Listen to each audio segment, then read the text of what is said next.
Mais aujourd'hui, indépendamment de la loi, Dieu a manifesté en quoi consiste sa justice.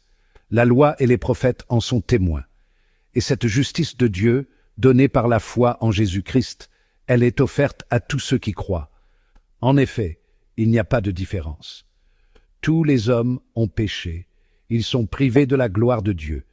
Et lui, gratuitement, les fait devenir justes par sa grâce, en vertu de la rédemption accomplie dans le Christ Jésus.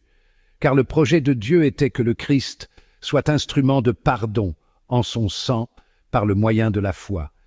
C'est ainsi que Dieu voulait manifester sa justice, lui qui, dans sa longanimité, avait fermé les yeux sur les péchés commis autrefois. Il voulait manifester au temps présent en quoi consiste sa justice, montrer qu'il est juste et rend juste celui qui a foi en Jésus.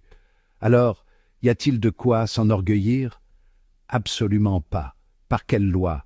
Par celle des œuvres que l'on pratique? Pas du tout. Mais par la loi de la foi. En effet, nous estimons que l'homme devient juste par la foi, indépendamment de la pratique de la loi de Moïse. Ou bien, Dieu serait-il seulement le Dieu des Juifs? N'est-il pas aussi le Dieu des nations? Bien sûr, il est aussi le Dieu des nations, puisqu'il n'y a qu'un seul Dieu. Il rendra justes en vertu de la foi ceux qui ont reçu la circoncision, et aussi, au moyen de la foi, ceux qui ne l'ont pas reçue.